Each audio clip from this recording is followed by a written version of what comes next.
నమస్తే, welcome to BCN news. నేను విజయలక్ష్మి. ముందుగా ముఖ్యాంశాలు. కేంద్ర వాణిజ్య పరిశ్రమల శాఖ మంత్రి పీయూష్ గోయల్ కేంద్ర మత్స్య పశుసంవర్ధక పాడి పరిశ్రమల శాఖ మంత్రి లల్లన్ సింగ్ దృష్టికి ఆక్వా రైతులు, రొయ్యల ఫీడ్ తయారీదారులు, పొగాకు రైతుల సమస్యలను తీసుకెళ్లిన కేంద్ర రాష్ట్ర మంత్రులు, ఎంపీలు. రాష్ట్రంలో మహిళలపై పెరుగుతున్న దాడులు, అఘాయిత్యాలు, అత్యాచారాలు, హత్యలను అరికట్టేందుకు కూటమి ప్రభుత్వం తక్షణ చర్యలు చేపట్టాలి. వైఎస్ఆర్సీపీ పార్టీ జిల్లా మహిళా అధ్యక్షురాలు కోడే విజయలక్ష్మి. కరోనా వ్యాధి కొత్త వేరియంట్పై అప్రమత్తత అవసరం. డీఎస్పీ రఘువీర్ విష్ణు. గర్భాశయ ముఖద్వార క్యాన్సర్ను బాల్యదశలోనే అడ్డుకోవడానికి హెచ్పీవీ వ్యాక్సిన్ ద్వారా నిర్మూలన. Mitra hospital doctor Priyanka Chunduri. కేంద్ర వాణిజ్య పరిశ్రమల శాఖ మంత్రి పీయూష్ గోయల్, కేంద్ర మత్స్య పశుసంవర్ధక పాడి పరిశ్రమల శాఖ మంత్రి లల్లన్ సింగ్ ను ఢిల్లీలో సోమవారం సాయంత్రం ఆక్వా రైతులు, రొయ్యల ఫీడ్ తయారీదారులు, పొగాకు రైతుల సంఘాల ప్రతినిధులు కలిసి ఆక్వా రంగం, పొగాకు రైతులు ఎదుర్కొంటున్న సమస్యలపై వినతిపత్రం అందించారు. ఈ సందర్భంగా కేంద్ర మంత్రి పీయూష్ గోయల్ మాట్లాడుతూ, భారతీయ ఉత్పత్తులకు ప్రస్తుతం ప్రపంచవ్యాప్తంగా విస్తృతమైన మార్కెట్లు అందుబాటులోకి వచ్చాయని తెలిపారు. ముఖ్యంగా ఆక్వా ఉత్పత్తుల ఎగుమతుల ద్వారా విదేశీ మారక ద్రవ్యాన్ని ఆర్జించడంలో ఆంధ్రప్రదేశ్, ముఖ్యంగా పశ్చిమ గోదావరి జిల్లా కీలక పాత్ర పోషిస్తుందని ప్రశంసించారు. ఈ రంగాన్ని మరింత బలోపేతం చేసేందుకు కేంద్ర రాష్ట్ర ప్రభుత్వాలు సమన్వయంతో పనిచేస్తున్నాయని పేర్కొన్నారు.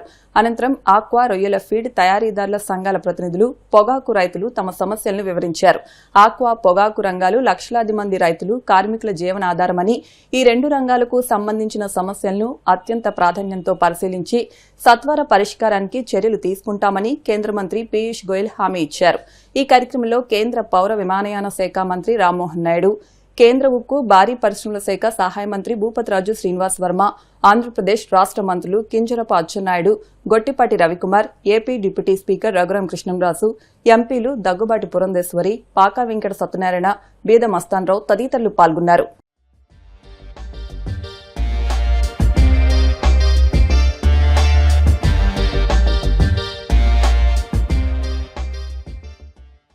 కూటమి ప్రభుత్వం రాష్ట్రంలో మహిళలపై పెరుగుతున్న దాడులు, అఘాయిత్యాలు, అత్యాచారాలు, హత్యలను అరికట్టేందుకు తక్షణ చర్యలు తీసుకోవాలని వైఎస్ఆర్సీపీ పార్టీ జిల్లా మహిళా అధ్యక్షురాలు కోడే విజయలక్ష్మి విమర్శించారు. మహిళలపై జరుగుతున్న దాడులకు నిరసనగా వైఎస్ఆర్సీపీ పార్టీ జిల్లా మహిళా విభాగం అధ్యక్షురాలు విజయలక్ష్మి ఆధ్వర్యంలో మంగళవారం భీమవరం ప్రకాశం చౌక్ నుంచి అంబేద్కర్ సెంటర్ వరకు మహిళలతో నిరసన ర్యాలీ నిర్వహించారు. ఈ సందర్భంగా విజయలక్ష్మి మాట్లాడుతూ, రాష్ట్రంలో కూటమి ప్రభుత్వం ఏర్పడిన నాటి నుంచి మహిళల భద్రత ప్రశ్నార్థకరంగా మారిందన్నారు.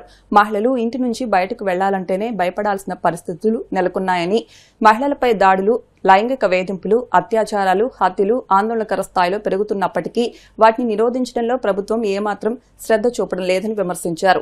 మహిళలపై నేరాలకు పాల్పడిన వారిని కఠినంగా శిక్షించడంలో ఏమాత్రం వివక్ష చూపొద్దని, వీటన్నిటిపై కూటమి ప్రభుత్వం కళ్లు తెరిచి తన బాధ్యత నిర్వర్తించాలని అన్నారు. ఈ కార్యక్రమంలో నర్సాపురం పార్లమెంటరీ ఇన్ఛార్జ్ గూడిరి ఉమాబాల, నర్సాపురం మాజీ మున్సిపల్ చైర్మన్ బర్రె వెంకటరమణ, స్టేట్ మహిళా వింగ్ జనరల్ సెక్రటరీ కర్రా జయసరిత, స్టేట్ మహిళా వింగ్ సెక్రటరీ పాలవెల్లి మంగ, పాలకొల్లు నియోజకవర్గ మహిళా అధ్యక్షురాలు ఐనుకొండ ధనలక్ష్మి, నర్సాపురం నియోజకవర్గ మహిళా అధ్యక్షురాలు విజయ శ్యామల, లీలా నాగవల్లి, మండ పద్మావతి, ఎంపీటీసీ జూపిల్లి సత్యవతి, గొర్రెల నరసమ్మ, రాష్ట్ర బీసీ సెల్ కార్యదర్శి కోడే యుగంధర్, పట్టణ అధ్యక్షులు గాదిరాజు రామరాజు, చిగురుపాటి సందీప్ తదితరులు పాల్గొన్నారు.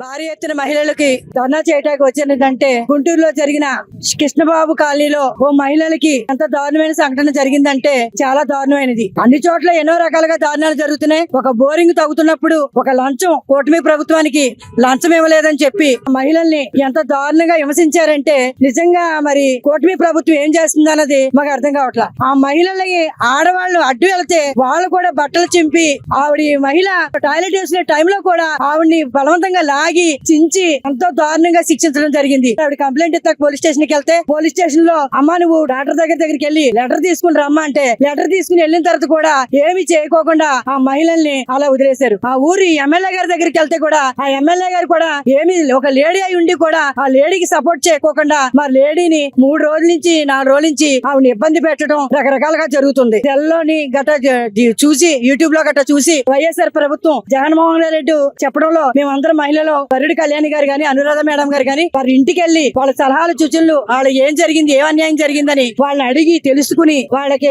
ఏం జరిగిందంటే అమ్మ మేము ఉన్నాం ఈ వైఎస్ఆర్ పార్టీ తరపున జగన్ గారు గాని ఈ మహిళలు గాని మేమందరం మీ అంట ఉంటామని సమాధానం చేసి వాళ్ళకి సమర్థించి చెప్పి మాకు 21వ తారీఖుని మహిళలు ప్రతి జిల్లాలో కూడా భారీ ఎత్తున వాడికి సపోర్ట్ గా ఉంటాకి ఆ మహిళలకి ఆ కుటుంబానికి మేము రక్షణగా ఉంటామని వైఎస్ఆర్ పార్టీ తరపున మేమందరం రాష్ట్రంలో మనకి మహిళను గౌరవించే సంస్కృతి చాలా ఎక్కువ. మహిళను చాలా ఆది పరాశక్తిగా గౌరవించుకునే మన ప్రదేశంలో గతంలో ఏనాడు చూడని విధంగా అరాచకాలు ఎక్కువైనాయి. గుంటూరులో ఈ నెల 15వ తారీఖున ఒక మహిళను నడి రోడ్డుపై వివస్త్రం చేసి ఒంటి మీద నూలు పోగు కూడా లేకుండా మరి అలా నిలబెట్టిన సంఘటన గతంలో ఏనాడు కూడా మరి సినిమాల్లో కూడా చూడలేదు మనం. ఇంతటి అరాచక పాలన కొనసాగుతుంది. గతంలో జగన్మోహన్ రెడ్డి గారు ప్రభుత్వం ఉన్నప్పుడు మహిళ బయటికి వెళ్ళినప్పుడు ఏదైనా ఇబ్బంది వస్తే దిశ యాప్ ద్వారా ఇమ్మీడియట్ గా పోలీస్ వ్యవస్థ నుంచి రక్షణ కల్పించే విధంగా జగన్మోహన్ రెడ్డి గారు రక్షణ కల్పించారు. దిశ చట్టం అవ్వకపోయినప్పటికీ కూడా దిశ పోలీస్ స్టేషన్ ఏర్పాటు చేసి ఒక అడుగు ముందుకేసారు జగన్మోహన్ రెడ్డి గారు. ఈ రోజు ఆ వ్యవస్థని పూర్తిగా నిర్వీర్యం చేసి ఒక మహిళని అది కూడా ఏదో పెద్ద గొప్ప కారణాలు కూడా ఏమీ లేకుండా కూటమి ప్రభుత్వం వచ్చిన తర్వాత పూర్తిగా అవినీతిమయంలో కూరుకుపోయి ప్రజలకు చేయాల్సిన పనులు అభివృద్ధి చేయకపోగా చిన్న విషయంలో ఒక లంచం ఇవ్వడానికి నిరాకరించినందుకు గాను గుంటూరు పట్టణ నడిబడిలో ఒక మహిళను వివస్త్రం చేసి ఒంటి మీద నూలు పోగు లేకుండా చేయడం అంటే దీన్ని కూడా కప్పిపుచ్చడానికి అందులో ముఖ్య నిందితుడు కూటమిలోని తెలుగుదేశం పార్టీ నాయకుడు. కూటమి నాయకులు ఎన్నో అన్యాయాలు చేస్తున్నారు. గతంలోనే చూసాం. ఈ రోజు గుంటూరు నడిబడిలో ఈ అన్యాయం జరిగిన చోట రాష్ట్ర హోంమంత్రి మహిళ అయి ఉన్నారు. ఆ ప్రాంతంలో ఎమ్మెల్యే కూడా మహిళ అయి ఉన్నారు. మహిళలు రాజకీయాల్లో ముందడుగు వేస్తే కాస్త మహిళల పట్ల ఇంకొన్ని మంచి చర్యలు వస్తాయి, మహిళలకు రక్షణ భద్రత వస్తుందని ఆలోచిస్తున్న పరిస్థితుల్లో ఇలాంటి అరాచకాలు చూసి రాష్ట్రం ఏ వైపుకి వెళ్తుంది, ఏం జరగబోతుంది రాబోయే రోజుల్లో, మహిళ రక్షణ కరువైంది, భద్రత కరువైంది. ఇదంతా కూడా చూస్తుంటే పోలీస్ వ్యవస్థ మీద రక్షణ వ్యవస్థ మీద మహిళలకు నమ్మకం కోల్పోతున్నాం. పోలీసులు రెడ్ బుక్ రాజ్యాంగం వైఎస్ఆర్ కాంగ్రెస్ పార్టీలో ఒక సోషల్ మీడియాలో పోస్ట్ పెట్టిన వ్యక్తుల్ని అరెస్ట్ చేయడంలో ఉన్నంత చురుకుదనం ఇంత అరాచకాలు అన్యాయాలు చేస్తున్న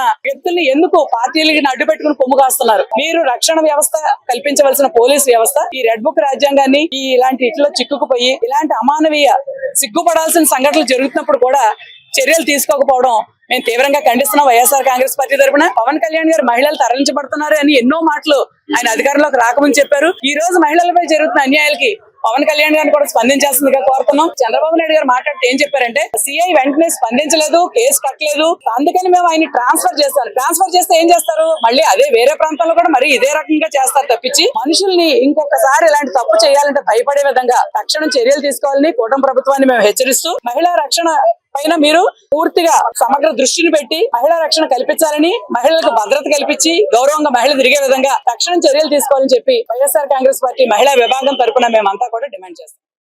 ప్రభుత్వం వచ్చిన తర్వాత మహిళల మీద దాడులు, అత్యాచారాలు, అనేక ఇబ్బందులు అంటే మహిళల్ని ఇబ్బంది పెట్టడమే ఈ కూటమి ప్రభుత్వం తీసుకున్నట్టుంది. నిజంగా ఈ కూటమి ప్రభుత్వం అధికారంలో వచ్చిన తర్వాత కూటమి నాయకులు కూడా మహిళల్ని రోడ్డు మీద నడవాలంటే భయభ్రాంతులతో చిన్నపిల్ల కాడ నుంచి పెద్దవాళ్ళు వయసు వరకు కూడా చాలా భయభ్రాంతులతో భయపడుతున్నారు. మహిళా హోమ్ మినిస్టర్ గా ఉన్న అనిత గారు ఏం చేస్తున్నారని మీడియా ద్వారా ప్రశ్నిస్తున్నారు. బయట ఉంటే ఏమన్నా చేస్తారేమని భయంతో ఆయన కస్టడీలో తీసుకున్నారు. ఇప్పటికైనా మీరు బుద్ధి తెచ్చుకుని మహిళల పక్షాన్ని నిలబడాలని మనస్ఫూర్తిగా కోరుకున్నాం. మీకు మహిళ అంటే శక్తి ఏంటో నిరూపిస్తాం. త్వరలోనే స్థానిక ఎన్నికలు ఉన్నాయి. అందులోనే మహిళా శక్తి అంటే దించాలన్నా మహిళదే, ఎదురుకి తీసుకెళ్లాలన్నా మహిళదే. కాబట్టి మహిళ అందరూ కూడా వినూతిగా వైఎస్ఆర్ పార్టీకి కష్టపడి స్థానిక ఎన్నికల్లో కైవసం మొత్తం ఎంపీటీసీలు గానీ, జెడ్పీటీసీలు గానీ, మున్సిపాలిటీ అన్ని కూడా కైవసం చేసుకునే విధంగా మహిళలందరూ కూడా వైఎస్ఆర్ పార్టీ తరపున నిలబడతామని నిరూపిస్తున్నాం. 14వ తారీఖు నుండి వారాహి నవరాత్రులు ప్రారంభమయ్యాయి. పవన్ కళ్యాణ్ గారు వారాహి అని ఒక రథం తీసుకొని ఎలక్షన్ లో ఆయన శుభ్రంగా క్యాన్వాసింగ్ చేసుకున్నాడు. వారాహి అంటే ఒక అమ్మవారుని నిలబెట్టిన రోజే ఒక మహిళను విమస్కరణ చేసి ఆ తల్లినే అవమానించారు. కాబట్టి ఈ కూటమి ప్రభుత్వానికి పాలించే అర్హత లేదని అందరి సమక్షంలో నేను విన్నవించుకుంటున్నాను. జగన్మోహన్ రెడ్డి గారు మహిళలపై ఇటువంటి అరాచకాలు జరగకూడదని ఒక దిశా చట్టాన్ని తీసుకొచ్చి ఎటువంటి మహిళలపై ఎటువంటి అరాచకాలు కూడా జరగకూడదు, ఎటువంటి పాల్పడకూడదని ఆయన ఏకంగా ఒక చట్టాన్ని తీసుకొచ్చిన ఘనత జగన్మోహన్ రెడ్డి గారికి. కానీ ఈ కుటుంబ ప్రభుత్వంలో ఈ రోజు చూసుకున్నట్లయితే నిజంగా మనస్ఫూర్తిగా ఎవరు కూడా సుఖ సంతోషాలతో ఉన్నట్టు దాఖలాలు లేవు. ఈ కుటుంబ ప్రభుత్వం ఏర్పడిన కానించి అన్ని రకాలుగా విద్యార్థులు అవనివ్వండి, రైతులు అవనివ్వండి, మహిళలు అవనివ్వండి, వృద్ధులు అవనివ్వండి, ఎవరైనా సరే చాలా ఇబ్బందులకు గురవుతున్నారు. ఈ మహిళలకి జరుగుతున్న అన్యాయాలు ఈ కూటమి ప్రభుత్వం వచ్చిన తర్వాత చాలా దారుణమైన పరిస్థితి మహిళలపై జరుగుతున్నాయి. కాబట్టి మేము ఒకటే కోరుకుంటాం ఈ ప్రభుత్వాన్ని, మహిళలకి రక్షణ కల్పించండి. హోంమంత్రి గారు మరి ఆవిడ చాలా కౌరులు చెప్తుంది, ప్రెస్ మీట్లు పెట్టి జగన్ గారి గురించి విమర్శించమంటే ఆవిడ ఎవరు కూడా ఉండరు. హోమ్ మినిస్టర్ గారికి డేరుగా ఒకటే సూట్ గా ప్రశ్నిస్తున్నాం, అసలు నువ్వు నిజంగా ఒక ఆడదాని అయి ఉంటే మహిళలపై ఇటువంటి అరాచకాలు జరుగుతుందంటే నువ్వేమైపోయావు? నువ్వెందుకు ప్రశ్నించట్లేదు? నిర్దోషులను ఎందుకు కఠినంగా శిక్షించలేకపోతున్నావు? ఏం జరుగుతుంది అంటే రెండు జరుగుతున్నాయి. ఒకటి రెడ్ బుక్ రాజ్యాంగం, రెండు మహిళల మీద అఘాయిత్యాలు, అరాచకాలు, దోపిడీలు, దౌర్జన్యాలు, వేధింపులు, అవమానాలు ఇవి ఎప్పుడు మనకు కనిపిస్తానే ఉన్నాయి, వినిపిస్తూనే ఉంటున్నాయి. మహిళలకు ఎక్కడ కూడా రక్షణ లేని పరిస్థితి ఏర్పడుతూ ఉంది ఈ కూటమి ప్రభుత్వంలోనూ. మనకు రెడ్ బుక్ రాజ్యాంగాన్ని అమలు చేస్తా ఉన్నారు, అంబేద్కర్ రాజ్యాంగాన్ని కూనీ చేస్తున్నారని చెప్పి ఆయన వినతి పత్రం ఇచ్చి తగిన చర్యలు వీళ్ళ మీద తీసుకోవాలి కూటమి ప్రభుత్వం హెచ్చరిస్తా ఉన్నాం. మహిళలకు ఏదైనా అన్యాయం జరిగితే అది ఆఖరి రోజు అవుతుంది వాళ్ళకి ఎవరైతే అన్యాయం చేశారో అని చెప్పిన ముఖ్యమంత్రి చంద్రబాబు నాయుడు గారు ఎక్కడ ఉన్నారని ప్రశ్నిస్తా ఉన్నాను. మహిళలంటే ఎన్నులో కొడుకు పుట్టాలని చెప్పి డిప్యూటీ సీఎం పవన్ కళ్యాణ్ గారు ఏం చేస్తున్నారని ప్రశ్నిస్తా ఉన్నాను. మహిళలకు ఎక్కడైనా అన్యాయం జరిగితే ఎంతటి వాళ్ళనైనా నువ్వు ఉపేక్షించు అని చెప్పిన హోమ్ మినిస్టర్ అనిత గారు ఎక్కడున్నారని ప్రశ్నిస్తా ఉన్నాను. మహిళలంటే వీళ్ళకి ఒక లోకుగా మాట్లాడటం, అవమానించడం ఎక్కువైపోయింది. మహిళలంటే కుటుంబ భద్రత లేదు, రక్షణ ఇచ్చే పరిస్థితి లేదు, గౌరవం లేదు. మహిళకి ఈ విధంగా జరగడం చాలా సిగ్గుచేటుగా భావిస్తున్నాము. ఏది స్వరాజ్యం వచ్చింది, స్వాతంత్రం వచ్చింది, అర్ధరాత్రి మహిళ ధైర్యంగా తిరిగినప్పుడే స్వతంత్రం అనేవారు. ఇప్పుడు అర్ధరాత్రి కాదు కదా, పగలు కూడా తిరగలేని పరిస్థితి ఏర్పడింది. ఇలాంటి పరిస్థితుల్లో ఒక ఆడవాళ్ళు ఉంటాం ఈ విధంగా జరగడం నిజంగా కూటమి ప్రభుత్వం ఏం చేస్తుందని మేము ఈ రోజు ఖండిస్తున్నాము. అక్కడ మహిళకు అన్యాయం జరిగినప్పుడు వెంటనే స్పందించాలి. కావలిలో సంఘటన జరిగినప్పుడు వెంటనే స్పందించి తగు చర్యలు తీసుకుని ఆ చేసిన వాళ్ళపై తగు చర్యలు తీసుకుని శిక్షించిన రోజు ఈ రోజు గుంటూరులో ఈ పరిస్థితికి కారణం రాదు. దోషుల్ని వెంటనే శిక్షించిన రోజు మళ్ళీ ఇంకొకరు ఇలాంటివి చేయడానికి ముందుకు రారు, సాహసించరు. ఇదే అలసిగా చేసుకుని రేపు పొద్దుట ఏ మహిళ అయినా సరే రోడ్డు మీద నడవాలంటే ఎంత ధైర్యంతో నడుస్తారు. ఏదైనా ఎప్పుడైనా తప్పు జరిగినప్పుడు వెంటనే ప్రభుత్వం స్పందించి ఆ శిక్షల్ని కఠినంగా ఇదే రోడ్డుపై అందరి మహిళల మధ్య సమక్షంలో శిక్షించిన రోజు ఇలాంటి అరాచకారాలకు మళ్ళీ చేయడానికి ఎవరు కూడా సాహసించరు. మేము ప్రభుత్వాన్ని కోరుకునేది ఒకటే, సాక్ష్యాలున్నాయి కానీ స్పందించకుండా అలా ఎందుకు కరోనా వ్యాధి పట్ల కొత్త వేరియంట్పై అప్రమత్తత అవసరమని డీఎస్పీ రఘువీర్ విష్ణు అన్నారు. శ్రీ విజ్ఞాన వేదిక ఆధ్వర్యంలో భీమవరం శ్రీ ఆదిత్య డిగ్రీ కళాశాల ఎన్ఎస్ఎస్ యూనిట్తో మంగళవారం కరోనా వ్యాధి పట్ల అప్రమత్తంగా ఉండాలంటే అవగాహన ర్యాలీ సదస్సు నిర్వహించారు. డీఎస్పీ రఘువీర్ విష్ణు మాట్లాడుతూ ప్రస్తుతం పరిస్థితి ఆందోళన చెందాల్సినంతగా లేదని వైద్యులు స్పష్టం చేస్తున్నారని, జాగ్రత్తలు తీసుకుంటే కరోనా నుంచి సులభంగా రక్షణ పొందవచ్చునని అన్నారు. జ్వరం ఎక్కువ రోజులు కొనసాగినా, శ్వాస తీసుకోవడంలో ఇబ్బంది కలిగినా లేదా కరోనా లక్షణాలపై అనుమానం వచ్చినా స్వయంగా మందులు వాడకుండా వెంటనే సమీప ఆసుపత్రికి వెళ్లి పరీక్షలు చేయించుకోవాలని సూచించారు. ప్రారంభ దశలోనే వైరస్ ను గుర్తిస్తే చికిత్స సులభంగా అందించవచ్చని, త్వరగా కోలుకునే అవకాశం ఉంటుందని అన్నారు. అనంతరం కళాశాల నుంచి రెస్ట్ హౌస్ రోడ్డు వరకు అవగాహన ర్యాలీ నిర్వహించి 150 మందికి ఉచితంగా మాస్కులను పంపిణీ చేశారు.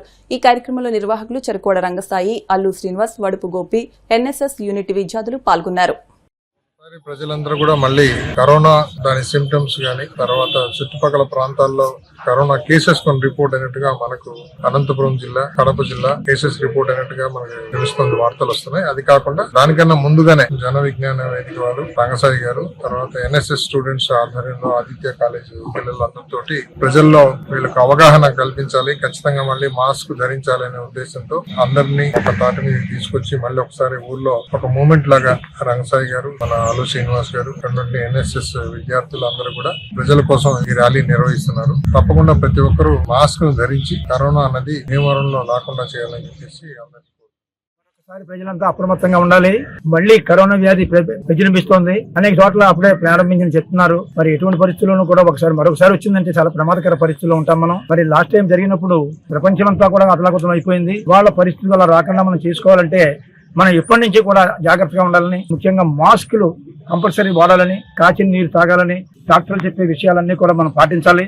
ఎందుకంటే ఒక్కసారి వచ్చిందంటే మళ్ళీ తిరిగి వెళ్లే పరిస్థితి లేదు. మరి అనేక ప్రాణ నష్టం జరిగింది.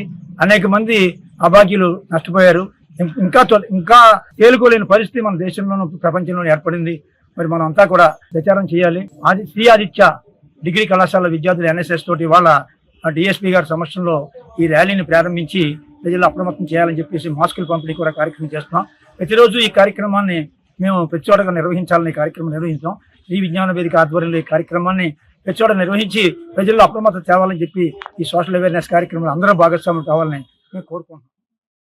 గడగడలాడించినటువంటి కోవిడ్ మళ్ళా ప్రబలితం మళ్ళీ వస్తుంది. దీని పట్ల అప్రమత్తంగా ఉండాలని ఇప్పటికే వైద్యులు కానీ సూచిస్తున్నారు. మాస్కులు ధరించి ఆరోగ్యాల పట్ల చాలా శ్రద్ధ వహించి ఎవరికి వారు దూరం మెయింటైన్ చేస్తూ ఇప్పుడైతే కోవిడ్ వచ్చినప్పుడు ఎలా అయితే జాగ్రత్తలు తీసుకున్నామో ఆ జాగ్రత్తలన్నీ మళ్ళీ పాటించి ఆహార విషయంలో కానీ అన్ని రకాలుగా కూడా జాగ్రత్తలు తీసుకోవాలని, కోవిడ్ వల్ల ఎంతో మంది ప్రాణ నష్టమే కాకుండా ఆస్తి నష్టం కానీ అన్ని రకాలుగా కూడా నష్టపోవడం జరిగింది. మళ్ళా అటువంటి పరిస్థితులు రాకుండా మరి ఇప్పటి నుంచే జాగ్రత్తగా ఉండాలని చెప్పేసి గురువర్యులు రంగసాయి గారి ఆధ్వర్యంలో ఈ కోవిడ్ పట్ల అప్రమత్తంగా ఉండాలి, మాస్కులు ధరించాలని చెప్పేసి ఒక కార్యక్రమం రూపకల్పన చేశారు. దీనికి శ్రీ ఆదిత్య డిగ్రీ కళాశాల NSS విద్యార్థులతో ఈ రోజు కార్యక్రమం ప్రారంభించి ప్రజల్లో ప్రతి ఒక్కరు కూడా మాస్కు తప్పనిసరిగా ధరించాలని చెప్పేసి అవేర్నెస్ ప్రోగ్రామ్ చేయడం జరుగుతుంది. ఈ రోజు ఈ కార్యక్రమం ప్రారంభించినటువంటి భీమవరం DSP రఘువీర్ విష్ణు గారికి ప్రత్యేక ధన్యవాదాలు. గర్భాశయ ముఖద్వార క్యాన్సర్ ను బాల్యదశలోనే అడ్డుకోవడానికి HPV వ్యాక్సిన్ అనేది బృహత్తర కార్యక్రమమని డాక్టర్లు సాయిబాబా, చుండూరి మల్లీశ్వరి అన్నారు. కాళ్ల మండలం పెదమీరంలోని మిత్ర హాస్పిటల్ నందు Bhimavaram Lions club, Bhimavaram Femina Lions club ఆధ్వర్యంలో 2వ బ్యాచ్ లో మరో 50 మందికి 2వ విడత HPV వ్యాక్సినేషన్ వేసే కార్యక్రమాన్ని లైన్ డాక్టర్ ప్రియాంక ప్రారంభించి మాట్లాడారు. 15 సంవత్సరాలు వయసు పైబడిన బాలికలకు జిల్లాలో లయన్స్ క్లబ్ ఆధ్వర్యంలో వ్యాక్సినేషన్ చేస్తున్నామన్నారు. లయన్స్ క్లబ్ అధ్యక్షులు గోపిశెట్టి మురళీకృష్ణ, మాజీ అధ్యక్షులు బొండా రాంబాబు మాట్లాడుతూ క్లబ్ ద్వారా 300 మందికి వ్యాక్సిన్ చేయిస్తున్నామని, ఇది ప్రైవేటుగా వేయించుకుంటే ఒక్కొక్కరికి 12,000 రూపాయలు అవుతుందని లయన్స్ క్లబ్ ద్వారా ఉచితంగా పంపిణీ చేస్తున్నామన్నారు. ఈ కార్యక్రమంలో డాక్టర్ చుండూరి విక్రాంత్, అల్లు తులసి ప్రసాద్, నందమూరి రాజేష్, కనగల నాగమణి, గోపిశెట్టి మేఘన, నడింపల్లి మహేష్ కుమార్ వర్మ, MD సరోజిని, లయన్స్ సభ్యులు, ఆసుపత్రి సిబ్బంది పాల్గొన్నారు. మన మిత్ర హాస్పిటల్లో HPV సెకండ్ డోస్ అనేది వేస్తున్నాము. ఇది లయన్స్ క్లబ్ వాళ్ళ సహకారంతో చేస్తున్నామండి. దీంట్లో కృష్ణారావు గారు, రాంబాబు గారు, సరోజిని గారు, తులసి ప్రసాద్ గారు ఇంకా వీళ్ళ సహకారంతో చేస్తున్నాము. నేను కూడా లయన్స్ క్లబ్ మెంబర్ నండి, ఫెమినా లయన్స్ క్లబ్ మెంబర్ ని. దీనికి ప్రెసిడెంట్ వచ్చేసి ఐశ్వర్య గారు. ఇది మిత్ర హాస్పిటల్లో విక్రాంత్ గారు, ఇంకా మల్లీశ్వరి మేడం, సాయిబాబు గారు, మేమందరం ఇలా చేరుకుని సేవ చేయాలని సదుద్దేశంతో మేము ఈ వ్యాక్సిన్ చేస్తున్నామండి. ఇది ప్రతి అమ్మాయి కూడా ఇప్పించుకోవాల్సిన వ్యాక్సిన్. అందరు అమ్మాయిలు ఇప్పించుకోవడం వల్ల వాళ్ళకి సర్వైకల్ క్యాన్సర్ అంటే గర్భసంచి క్యాన్సర్ నుంచి క్యాన్సర్ రాకుండా మనం ఆపచ్చు. ప్రతి అమ్మాయి నిర్లక్ష్యం చేసుకోకుండా లయన్స్ క్లబ్ వాళ్ళని కలిసి ఇలా వ్యాక్సిన్ అనేది వేయించుకోండి. 11,000 ఖరీదైన వ్యాక్సిన్ లయన్స్ క్లబ్ వాళ్ళు మనకి ఫ్రీగా మన మిత్ర హాస్పిటల్, ఎందుకంటే మేము కూడా లయన్స్ క్లబ్ మెంబర్స్ వల్ల వేస్తున్నారు కాబట్టి అందరూ ఈ మంచి అవకాశాన్ని వినియోగించుకోండి. లయన్స్ క్లబ్ మరియు భీమవరం ఫెమినా లయన్స్ క్లబ్ సంయుక్తంగా నిర్వహిస్తున్నటువంటి HPV వ్యాక్సిన్ కార్యక్రమంలో భాగంగా సెకండ్ బ్యాచ్ సెకండ్ డోస్ ఈ రోజు మిత్ర హాస్పిటల్లో మనం వేయటం జరుగుతుంది. ఒక్కో వ్యాక్సిన్ ఇది 12,000 రూపాయలు ఖరీదైన ఈ వ్యాక్సిన్ ని లయన్స్ క్లబ్ మెంబర్స్ యొక్క ఆర్థిక సహకారంతో ఎవరైతే బాలికలు ఉన్నారో 14 ఏళ్లు పూర్తి చేసుకుని పెళ్లి కానటువంటి బాలికలకు 3 డోసులు ఇక్కడ వేయడం జరుగుతుంది లయన్స్ క్లబ్ తరఫున. ఈ 12,000 రూపాయల వ్యాక్సిన్ ని ఉచితంగా లయన్స్ క్లబ్ తరఫున అందజేయడం జరుగుతుంది. మొత్తం 300 మంది బాలికలకి ఈ వ్యాక్సిన్ వేయడం జరుగుతుంది. HPV వ్యాక్సిన్ అనేది భీమవరాన్ని ఇంచుమించు ఒక 300 మంది ఈ బాలబాలికలకి మెయిన్ గా అమ్మాయిలకి వేయడం జరుగుతుంది. సో దీనికి ఈవేళ సెకండ్ డోస్ గా మిత్ర హాస్పిటల్లో ఒక 50 మందికి వేస్తున్నాం. ఇప్పటి వరకు ఒక 200 మందికి మనం ఈ వ్యాక్సినేషన్ వేయడం జరిగింది. గర్భాశయ క్యాన్సర్ అనేది మరి నివారించడానికి ఇది చాలా ఉపయోగం. సో ఈవేళ అత్యధికంగా మన దేశంలో ఏదైనా ఒక వ్యాధి స్త్రీలకు ఉంది అంటే దాని ద్వారా ఇబ్బంది పడుతున్నది అది గర్భాశయ క్యాన్సర్. దాన్ని నిర్మూలించడానికి దేశవ్యాప్తంగా గవర్నమెంట్ ఆఫ్ ఇండియా వాళ్ళు స్కూల్ పిల్లలకి 14 ఏళ్ల వయసు ఉన్న వాళ్ళందరికీ ఈ వ్యాక్సిన్ వాళ్ళు వేస్తున్నారు. మన లయన్స్ క్లబ్ ద్వారా ఈ 18 ఏళ్లు పైబడిన వాళ్ళకి మనం ఈ వ్యాక్సిన్ ఇవ్వడం జరుగుతుంది. సో ఈ వ్యాక్సిన్ ఉపయోగించుకున్న వాళ్ళందరూ కూడా నిజంగా చాలా అదృష్టవంతులని తెలియజేసుకుంటూ దీనికి సహకరిస్తున్న మిత్ర హాస్పిటల్ యాజమాన్యానికి, డాక్టర్స్ కి అందరికీ కూడా లయన్స్ క్లబ్ తరఫున ధన్యవాదాలు. ప్రభుత్వం జారీ చేసిన దస్తావేజు లేఖర్ల జీవనోపాధికి ఇబ్బంది కలిగించే జీవో నెంబర్ 396ను రద్దు చేయాలంటూ చేపట్టిన నిరసన కార్యక్రమం 2వ రోజుకు చేరింది. మండల కేంద్రమైన ఆకివీడు సబ్ రిజిస్ట్రార్ కార్యాలయం ఎదుట నిర్వహించిన దస్తావేజు లేఖర్ల పెండౌన్ నిరసన కార్యక్రమంలో పలువురు దస్తావేజు లేఖర్లు మాట్లాడుతూ రిజిస్ట్రేషన్ ప్రక్రియ ప్రైవేటీకరణ చేయడం ద్వారా లక్షలాది మంది దస్తావేజు లేఖర్ల కుటుంబాలు జీవనోపాధి కోల్పోయే అవకాశం ఏర్పడుతుందని ప్రభుత్వం స్పందించి 396 జీవోను తక్షణమే రద్దు చేయకపోతే ఉద్యమాన్ని ఉధృతం చేస్తామని డిమాండ్ చేశారు. ఈ నిరసన కార్యక్రమంలో దస్తావేజు లేఖర్లు అంబటి రమేష్, బల్లం ధర్మరాజు, షఫీ, మోటుపల్లి సత్యరాజు, తాడేపల్లి అనిల్, జితేంద్ర, మోరా వినయ్, బండారు సతీష్, నిమ్మల నాగు, ఎడ్లపల్లి సుబ్బారావు తదితరులు పాల్గొన్నారు. Registration and insurance department registration శాఖ అంటేనే ఇన్సూరెన్స్ తో కూడిన విధానం. అంటే నమ్మకానికి ప్రతిరూపంగా ఉన్న శాఖను ఈ రోజున నమ్మకం కోల్పోయే విధంగా ఏపీ రాష్ట్ర ప్రభుత్వం తీసుకొచ్చిన జీవో 396 దానికి విరుద్ధంగా ఈ రోజున ఉందని కూడా ఈ సందర్భంగా తెలియజేస్తున్నా. రాష్ట్ర వ్యాప్తంగా దస్తావేజు లేఖరులకు వ్యతిరేకంగా ఏర్పాటు చేసిన 396 జీవోని వ్యతిరేకిస్తూ నిన్నటి నుంచి రాష్ట్ర దస్తావేజు లేఖరుల సంఘం పిలుపు మేరకు పెండౌన్ నిరవధిక సమ్మెను కొనసాగించడం జరుగుతుంది. ఈ రోజు 2వ రోజు. నిన్న ఒక్కరోజే సుమారు రిజిస్ట్రేషన్ శాఖకు 50 కోట్ల పైచీలుక రెవెన్యూ నష్టం వాటిల్ని కూడా తెలియవచ్చినది. ప్రజల అభిష్టానికి వ్యతిరేకంగా తీసుకొచ్చిన జీవోని వెంటనే పునరాలోచించాలని కూడా రాష్ట్ర ప్రభుత్వానికి మేమందరం కూడా తెలియజేస్తున్నాం. ఈ రిజిస్ట్రేషన్ శాఖ ఏర్పడినప్పటి నుంచి కూడా దస్తావేజు లేఖల వ్యవస్థ కొనసాగుతూనే ఉంది. లేఖరి అంటే ఒక పవిత్రమైన ఉద్యోగంగా భావిస్తూ అందరం కూడా ఈ వృత్తిలో కొనసాగుతున్నాం. ఈ లేఖరి వృత్తిలో ఉన్న వాళ్ళందరూ కూడా పూర్తిగా నిరుద్యోగులమై ఉన్నాము.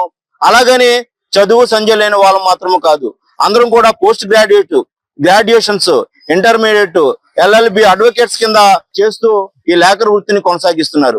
అత్యంత పవిత్రమైన ఈ లేఖరి వృత్తికి కళంకం తెచ్చే విధంగా మీరు మమ్మల్ని నిర్మూలించే ఈ విధానాన్ని మేము తీవ్రంగా వ్యతిరేకిస్తున్నాం. ఒకసారి రాష్ట్ర ప్రభుత్వం కూడా పునరాలోచన చేసి దస్తావేజుల లేఖల యొక్క జీవనోపాధికి మీరు కూడా భరోసా కల్పించే విధంగా మీ స్టేట్మెంట్ ఉండాలి. కానీ ఈ రోజున నిన్నటి రోజున చంద్రబాబు నాయుడు గారు ఒకటే చెప్తారు, ఇంకా సరళీకృతం చేయడానికి 396 పెట్టి RSK సెంటర్ పెడుతున్నాం అన్నారు. సరళీకృతం ఏంటి? ఇప్పటికే దస్తావేజులు PDF పబ్లిక్ డేటా ఎంట్రీ విధానం తీసుకొచ్చారు. దాని ద్వారా దస్తావేజు స్లాట్ బుకింగ్ తీసుకొచ్చిన తర్వాత అంతకంటే సరళీకృతం ఏముంటది? దస్తావేజు రిజిస్ట్రేషన్ అయిన అరగంట లోపే కక్షిదారులకు రిటర్న్ పాలసీ, దస్తావేజు రిటర్న్ ఇచ్చే సరళీకృతం కంటే ఇంకేం సరళీకృతం ఉంటది? కేవలం కార్పొరేట్ సంస్థలకు ఈ రిజిస్ట్రేషన్ శాఖల్ని అప్పగించి వారి దగ్గర నుంచి డబ్బులు దండుకోవడానికి మీరు ఈ కుటీర ప్రయత్నం చేశారని కూడా ప్రజలు అందరికి కూడా తెలిసి వస్తుంది. మీ ఆస్తులకు తీవ్ర నష్టం కలిగిస్తుంది. మా ఒక్కరికే నష్టం కలిగించే విధానం కాదు. ప్రజలందరూ కూడా గమనించండి, మాకు మద్దతు తెలియజేయండి. ఇది గనక వస్తే మీ ఆస్తులకి పూర్తిగా రక్షణ అయితే కోల్పోతారండి. అది మాత్రం మీ అందరికీ కూడా మేమందరం కూడా స్పష్టంగా చెప్తున్నాం. మీరు ఒకసారి మద్దతు తెలియజేయాలి. ప్రజలందరూ కూడా ఎవరైతే ఉన్నారో చంద్రబాబు నాయుడు గారు, కూటమి ప్రభుత్వం దీని మీద పునరాలోచన చేసుకుని దస్తావేజుల లేఖల విషయంలో, ప్రజల ఆస్తి విషయంలో ఒకసారి 396 జీవోని వెనక్కి తీసుకుని మా అందరూ కూడా న్యాయం చేయాలని కూడా అందరి తరపున సవినయంగా మీ అందరికి కూడా విజ్ఞాపన చేస్తున్నాం. దస్తావేజు లేఖల వ్యవస్థ అనేది ఈ రోజున మొన్న వచ్చింది కాదు. ఇది చాలా పురాతనమైన గత బ్రిటిష్ గవర్నమెంట్ కాలం నుంచి కూడా జరుగుతున్న వ్యవస్థ. ఇది బ్రిటిష్ వారు దేశాన్ని వదిలి వెళ్ళిపోయారు. స్వాతంత్రం వచ్చిందని ఆనందం కూడా లేకుండా మళ్ళీ మేమందరం రోడ్డు ఎక్కాల్సిన పరిస్థితులకి తీసుకొస్తున్నారు. దస్తావేజు లేఖలకు ఉన్న లైసెన్స్ గతంలో ఇదే చంద్రబాబు నాయుడు గారు రద్దు చేశారు. అప్పుడు ప్రజలకు వ్యతిరేకంగా ఏమి జరగట్లేదు. ఇదంతా ప్రజల సమక్షంలోనే జరుగుతుంది. ప్రజలే వారి దస్తావేజులు రాసుకోవచ్చు, వారి దస్తావేజుల ప్రకారం వారు చేసుకోవచ్చు. వ్యవహారం తెలిసిన వాళ్ళు చేసుకుంటారు, తెలియని వాళ్ళు లేఖల దగ్గరకు వస్తారని మేము ఆశించాం. ఇక్కడ మా ఏరియాలో ఉన్న మేము వరకు ఆకివీడు వరకు లెక్కేసుకుంటే మేము ఇక్కడ వచ్చిన ప్రతి ఒక్కరిని మేము ఏదో ఒక వరుసతో బాబాయ్ అన్నో, అన్నయ్య అన్నో, అక్క అన్నో, చెల్లెన్నో, ఏదో వరుస ఒక బంధుత్వంతో మేము అందరం కూడి ఉంటాం. అటువంటి మాకు ప్రజలకు మధ్య ఈ రీతిగా ఈ వ్యవస్థలు మళ్ళీ గవర్నమెంట్ హ్యాండ్ ఓవర్ చేసుకుని వేరే కేంద్రాలు పెడుతున్నాం, సేవా కేంద్రాలు పెడుతున్నాం. దీన్ని పాస్పోర్ట్ సేవా కేంద్రం లాగానే ఇది కూడా ఒక సేవా కేంద్రమే అని నిన్న చంద్రబాబు నాయుడు గారు స్పందించారు. అది వాస్తవం కాదు. పాస్పోర్ట్ల వ్యవహారం వేరు, ఇది వేరు. ప్రతి ఒక్కరూ కష్టపడి సంపాదించుకున్న వారి ఆస్తులను, స్థిరాస్తులను వారి పిల్లలకు అందజేయాలని తిని తినక కష్టించి పని చేసుకుని వారు సంపాదించిన ఆస్తులకు ఒక భద్రత కల్పించే వ్యవస్థ ఇది.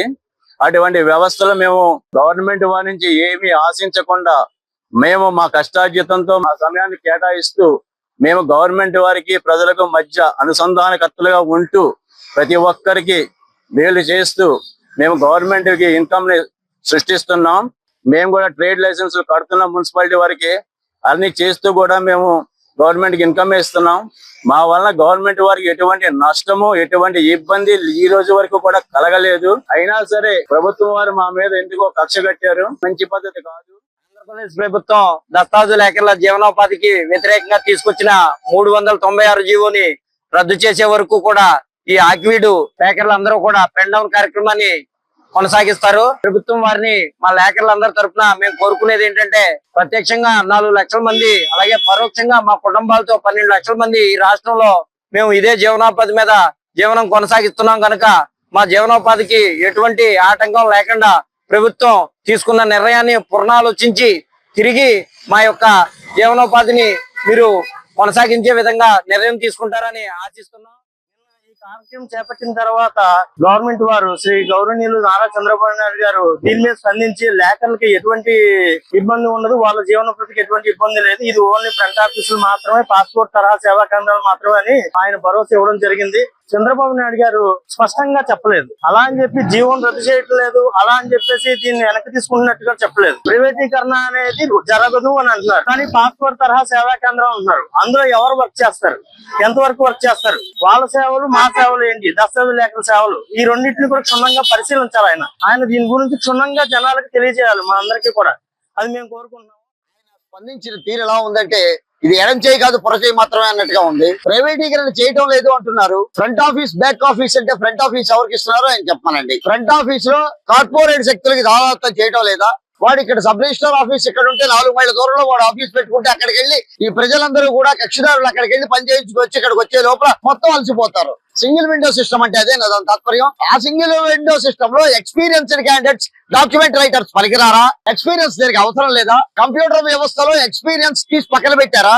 ఇదంతా మీ సారాంశం ఏంటి? దీనికి సమాధానం చెప్పండి. మీ కంట్రోల్లో మేముంటాం బాబోయ్, మమ్మల్ని గుర్తించండి, మా మొహాల్ని ముద్ర కొట్టండి లైసెన్స్ పేరుతో అని అడుగుతున్నాం. అది మీకు తెరకాణ అర్థం ఏంటి? మీకు మీరు వ్యవస్థ ఇప్పటికే కోట్ల రూపాయలు ప్రజాధనం దుర్వినియోగం అవుతోంది, కార్పొరేట్ శక్తుల్లోకి వెళ్ళిపోతుంది అన్న విషయం మీకు తెలుసు. మరోసారి పంపించడానికి మీరు చేసే ప్రయత్నం ఎంత మాత్రం కరెక్ట్ కాదు.